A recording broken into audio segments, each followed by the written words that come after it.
Right guys, so you've done factorising quadratics at GCSE. We're now going to learn how to factorise polynomials, so that's terms with powers, okay, but we're going to go a little bit more than quadratic, so cubic or higher powers of polynomials. So first thing we're going to learn is how to divide a polynomial by a linear expression. Okay, so we're going to divide this term by x minus 3. So the way you do that is you set it up like you would a bus stop division question. So x minus 3 outside, and inside you've got x cubed plus 2x squared minus 17x plus 6. So this does get a little bit complicated in terms of the amount of lines you're going to write. Just make sure you're keeping things as neat and lined up as possible. But all you're going to do to start with is we're going to say, what do I multiply x by to get x cubed? Well, to get from x to x cubed, you multiply by x squared. We're now going to multiply that out and see what we've got so far. So x squared times x gives me x cubed. And x squared times minus 3 is minus 3x squared. And then all we're going to do is top row subtract bottom row. So x cubed take away x cubed. That first one should always just cancel itself out.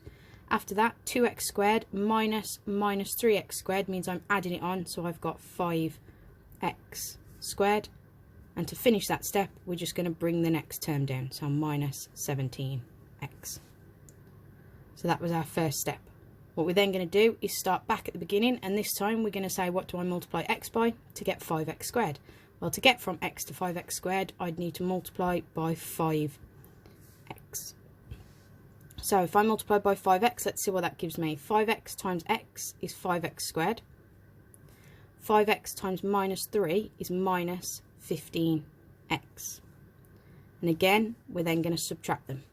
First two should always cancel each other out. Minus 17x take away minus 15x means I'm actually adding it on, so I've got minus 2x left, and to finish that step off you bring down the last term, so plus 6. Okay, so that was the end of step 1, that's the end of step 2. Now we're going to do this again. What do I multiply x by to get minus 2x? Well, I'd multiply by minus 2. So if we multiply that out, minus 2 times x is minus 2x. Minus 2 times minus 3 gives me positive 6. And again, if we subtract them, first two should always cancel each other out. 6 take away 6 is 0. Make sure that you show that 0 at the end. That means that you have completely finished the question. Okay, so dividing this cubic function by this linear function gives me this quadratic. So I could actually write that f of x now is equal to, let me just make sure I'm still on the screen, is equal to the linear bracket we were dividing by, multiplied by, and the quadratic that we've got at the top there. So x squared plus 5x minus 2. And that's it. We've divided our term. Right, we're going to try that again. Oh, I would always do that. That's great. Okay. If we look at example 2. So very much along the same lines. We're going to divide this time this polynomial by this term. The only difference here is, if you notice, I've got a power of 4, a power of 2 and a number, which means I'm missing an x cubed term and an x term. So when you set it up your division, I've got 2x plus 1, and outside I've got 4x to the power of 4. You need to put in a 0x cubed. I've got minus 17x squared. I need to put in a 0x, and then I've got plus 4. Okay, so think of these as putting your placeholders in when you write a number that has something missing. So writing the number 1023. You need the 0 to still keep it in 1023, otherwise you'd have written 123. Okay, so you need the zeros as placeholders. Right, starting from the beginning then. What do I multiply 2x by to give me 4x to the power of 4? Well, 2x needs multiplying by 2x cubed to give me 4x to the power of 4. So let's see what that gives us. 2x cubed times 2x gives me 4x to the power of 4. 2x cubed times 1 gives me 2x cubed. and we're going to subtract them. Again, first terms always cancel each other out. 0 minus 2 gives me minus 2x cubed, and to finish that line off, you bring down the next term, minus 17x squared. Okay, that's the end of the first step. Then you're going to start again from the beginning. What do we multiply 2x by to get minus 2x cubed? Well, you need minus x squared. So minus x squared times 2x is minus 2x cubed. Minus x squared times 1 is minus 1x squared. And again, first two cancel each other out. Minus 17 add on 1 is going to give me minus 16x squared. And then you're going to bring down the next term. Okay, I know it seems odd to write plus 0x, but like I say, it is there more as a placeholder, okay, just to keep everything lined up. So what do I multiply 2x by to get minus 16x squared? Well, I would multiply it by minus 8x. So if I multiply that out, I get minus 16x squared. And minus 8x times 1 is minus 8x. That means when you subtract them, first two cancel each other out. 0 minus minus 8 means that you're adding that on. So I've just got 8x. And to finish that step, we'll bring down our last term of positive 4. And now for most of you, you can probably see that I've got 4 lots of that in that. But you do need to show all the way to that 0 at the end. So to get from 2x to 8x, we times by 4. That means 4 times 2x is 8x. 4 times 1 is 4. And when you subtract them, first two always cancel each other out. 4 subtract 4 is 0. You've reached that 0 at the end, so you know you've finished your division. And it does mean that I can rewrite my f of x function that we started with now as the 2x plus 1 that I was dividing by, multiplied by, and my answer is what's on the top of my bus stop. So I've got 2x cubed minus x squared minus 8x plus 4. Okay, and that is our second example of dividing. Now, both of those times we were given the factor to divide by, but you're not always given that factor. Sometimes you're just told to show that something is a factor, or just to fully factorise a term. Now, to do that, you need to use something called the factor theorem. Okay, anytime someone puts theorem on the end, people automatically assume it's going to be complicated. It's not. We're going to label this function as f of x. So basically, the rule for factor theorem is that if x minus 2 is a factor, then f of positive 2 should equal 0. As long as f of 2 equals 0, then x minus 2 is a factor. Okay, so all you do is if f of x is this function, f of 2 is 2 cubed plus 2 squared minus 4 lots of 2 minus 4. So I've got 8 plus 4 minus 8 minus 4. That equals 0. And then there is always the same statement you put on the end. Once it equals 0, you put therefore. And remember, it's the opposite. So because that's a positive 2, it's x minus 2 is a factor. So at A level, you get 1 mark for getting to 0. And you get 1 mark for that statement. So you need to show that statement. So our last one, example 4, we're going to fully factorise this term. And notice that this time they haven't given you any factors that work. It's your job to find a factor first, okay? And it's kind of trial and error to do it. We're actually going to label this function as f of x again, just like we did before. And we're going to try some numbers, okay? Now, you can just randomly try any numbers. Typically, the numbers will fall between 3 and minus 3. It's very unusual to get a number that's outside of those values.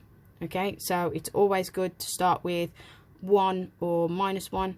In this case, you could try 1. You'd get 2 plus 1 is 3, and then you're minusing 18 and minusing 9. So I know 1's not going to work.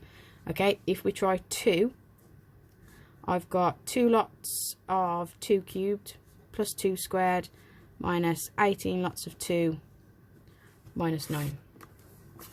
So you've got 16. That one's going to give us minus 25. So that one's not a factor. Okay, if you try 3 you're going to get 2 lots of 3 cubed plus 3 squared minus 18 lots of 3 minus 9.